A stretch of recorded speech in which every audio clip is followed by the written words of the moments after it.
Assalamualaikum warahmatullahi wabarakatuh. Saya Prima Pandu Permana. Di sini saya akan menjelaskan tentang dinamika kebudayaan dan peradaban Islam. Kebudayaan merupakan padanan dari kata al-saqafah. Dalam bahasa Indonesia, kebudayaan berarti hasil kegiatan dan penciptaan batin atau akal budi manusia seperti kepercayaan, kesenian, dan adat istiadat. Selain itu, budaya juga berarti keseluruhan pengetahuan manusia sebagai makhluk sosial yang digunakan untuk memahami lingkungan serta pengalamannya yang menjadi pedoman tingkah lakunya. Sedangkan, peradaban merupakan serapan dari bahasa Arab, yaitu al-adab. Secara umum, kata adab dimaknai dengan seluruh aktivitas manusia yang bersumber dari perilaku yang terpuji. Dalam bahasa Indonesia, kata peradaban memiliki arti kemajuan. Evat al-Sarkawi dalam Yatim membedakan kebudayaan dan peradaban. Menurutnya, kebudayaan merupakan bentuk ungkapan tentang semangat mendalam suatu masyarakat. Sedangkan peradaban lebih berkaitan dengan wujud kemajuan mekanis dan teknologis. Kalau kebudayaan lebih banyak direfleksikan dalam seni, sastra, religi, dan moral, maka peradaban terefleksi dalam politik, ekonomi, dan teknologi. Ditinjau dari sumbernya, kebudayaan Islam adalah seluruh aktivitas manusia yang secara inspiratif bersumber dari Al-Quran dan hadis Nabi Muhammad SAW. Kebudayaan Islam adalah perwujudan dari akhlak yang berasal dari Al-Quran, sedangkan wujud dari seluruh aktivitas budaya Islami yang konkret dan dapat diindra oleh manusia adalah bentuk dari peradaban Islam. Secara historis, peradaban Islam sebagai bentuk dari kebudayaan Islam telah mengalami kemajuan dan kemunduran. Hal ini dipengaruhi oleh faktor intern dan ekstern umat Islam pada saat ini.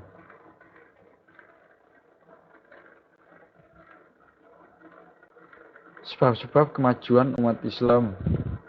Menurut Badri Yatim, periodisasi masa kemajuan Islam berlangsung antara tahun 650 hingga 1000 Masehi.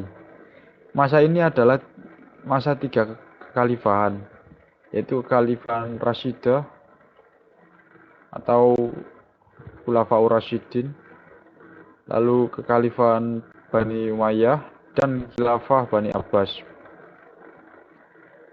Puncak kejayaan Islam terjadi pada masa pemerintahan Bani Abbas.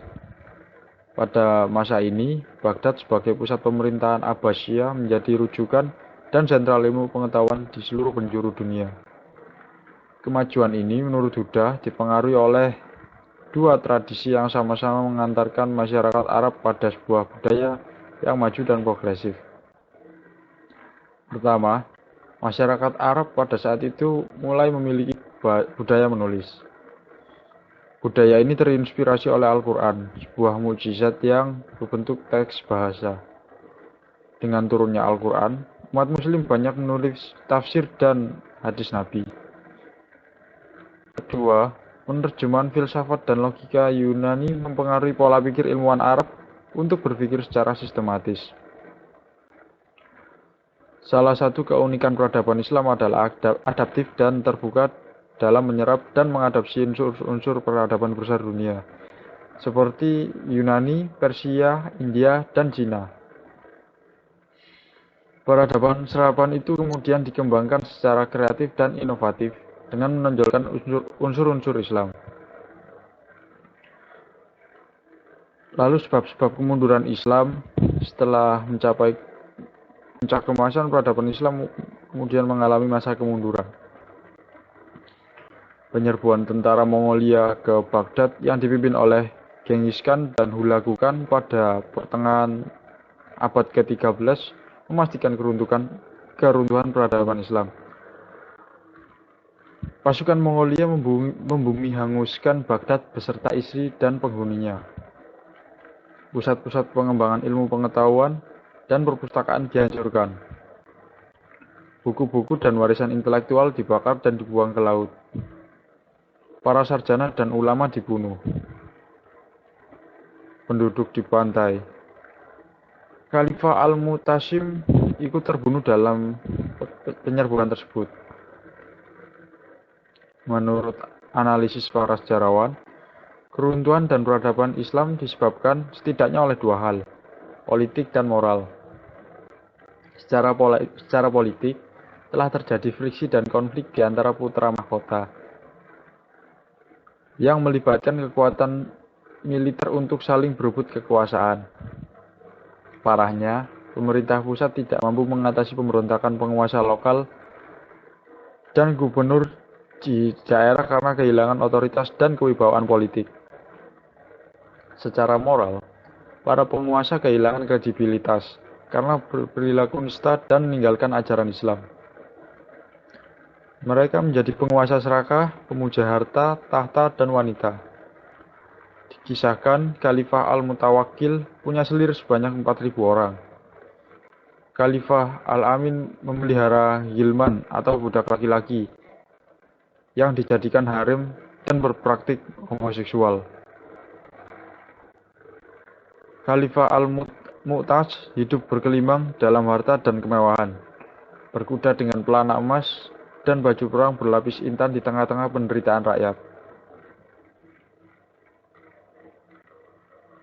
Pada masa kejayaan Islam, masyarakat Arab Islam benar-benar menjadi rujukan bagi perkembangan keilmuan dunia.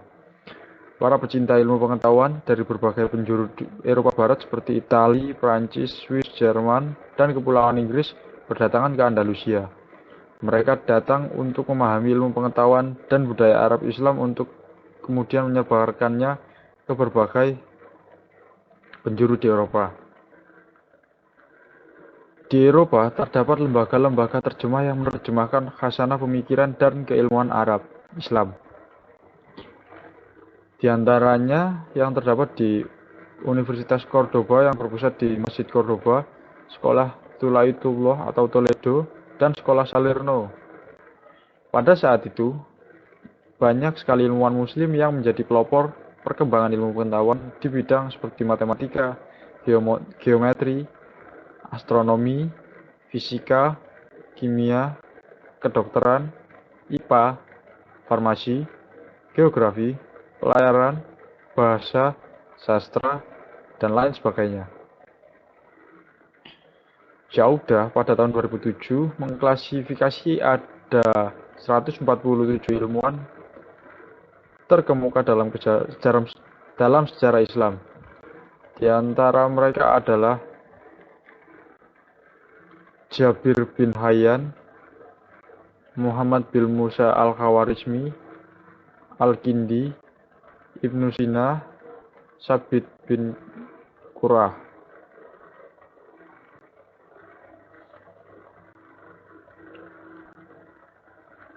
Islam memberikan perhatian yang sangat besar terhadap ilmu pengetahuan. Hal ini sangat erat kaitannya dengan fungsi ilmu pengetahuan yang sangat penting bagi manusia. Sejak pertama kali manusia diciptakan, Allah Subhanahu wa Ta'ala telah menunjukkan kelebihan Adam alaihissalam sebagai manusia pertama dibandingkan dengan makhluk lain tentang kemampuannya menguasai ilmu pengetahuan. Ini dibuktikan ketika Adam alaihissalam mampu menyebutkan berbagai nama-nama benda secara lengkap. Sedangkan para malaikat tidak mampu melakukannya. Bahkan, wahyu yang pertama kali diturunkan kepada Nabi Muhammad SAW juga berisi perintah mencari ilmu. Padahal Nabi Muhammad SAW hidup di lingkungan masyarakat yang minim bahkan tidak menghargai budaya tulis, sehingga beliau pun dikatakan ummi alias tidak bisa membaca dan menulis. Di samping itu, di dalam Al-Quran terdapat banyak ayat dalam bentuk bervariasi menyeluruh manusia untuk menggunakan akalnya dengan baik, memikirkan alam di sekelilingnya, mengingat dan menyebut penciptanya yaitu Allah Subhanahu wa Ta'ala.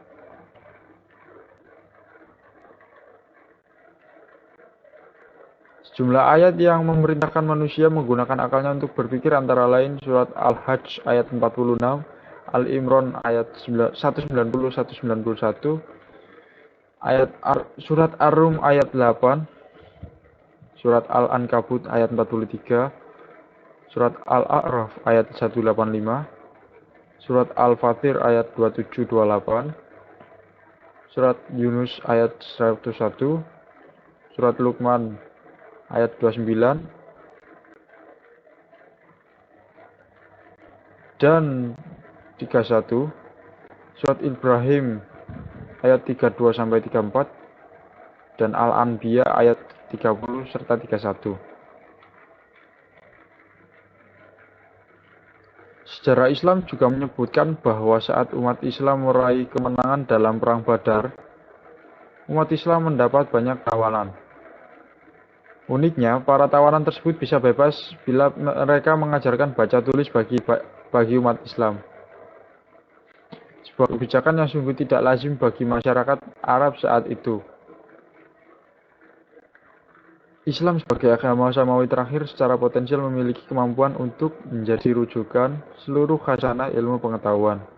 Meski saat ini umat Islam mengalami penurunan dalam berbagai aspek kehidupan, benih-benih potensi kebangkitan Islam sebetulnya telah ada, namun belum terorganisasi. Kebangkitan umat Islam bisa ditumbuh kembangkan dengan mempertimbangkan aspek internal dan aspek eksternal.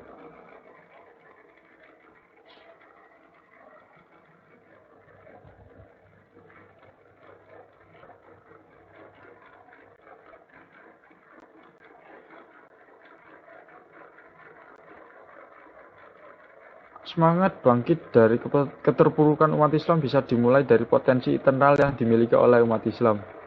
Umat Islam sebenarnya secara individual memiliki potensi besar untuk maju. Namun, secara kolektif, umat Islam masih banyak memiliki kelemahan. Di antara kelemahan tersebut, umat Islam masih sering berseteru dalam hal perbedaan fikih furu'iyah atau tindak asasi yang tidak perlu diperdebatkan. Misalnya penggunaan kunut dalam sholat subuh.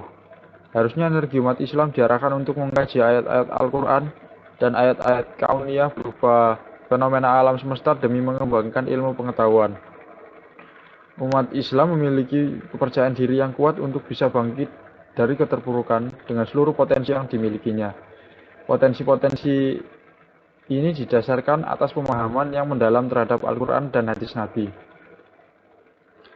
Penghayatan makna Al-Quran yang dalam akan menginspirasi umat Islam untuk bisa bangkit dan maju penuh semangat. Ayat Al-Quran yang bisa menginspirasi umat Islam untuk gigih dalam berusaha, misalnya tentang dalam surat An-Nasr ayat 7-8.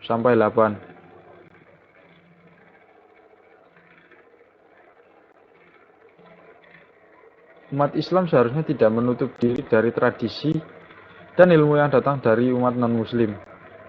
Karena akal yang dimiliki oleh mereka yang non-muslim pun pada hakikatnya adalah ciptaan dan anugerah dari Allah yang Esa. Sikap antiwari terhadap tradisi barat dan non-muslim dalam bidang ilmu pengetahuan dan teknologi akan menjadikan umat Islam semakin jauh tertinggal dari kemajuan. Umat Islam layak belajar dari sejarah kemajuan pemerintahan Abbasiyah yang memiliki prestasi puncak kemajuan peradaban Islam karena menggabungkan tradisi Islam yang bersumber dari Al-Quran dengan khasanah ilmu pengetahuan dari Persia dan Yunani. Al-Quran adalah panduan, inspirasi, dan moralitas yang akan menghindarkan umat Islam dari perilaku yang tidak terpuji dalam mengembangkan ilmu pengetahuan. Sedangkan kemajuan Barat modern adalah sumber umat Islam untuk maju dari keterpurukan. Jadi langkah yang harus diambil umat Islam untuk bangkit dari keterpurukan adalah dengan mempelajari seluruh prestasi Barat modern untuk akhirnya bisa bersaing dengan mereka. Spirit kemajuan ini harus berjalan beriringan dengan moralitas Al-Quran supaya umat Islam tidak terjerumus dalam hal yang bertentangan dengan agama Islam. Sekian dari saya yang dapat saya sampaikan. Kurang lebihnya mohon maaf. Wassalamualaikum warahmatullahi wabarakatuh.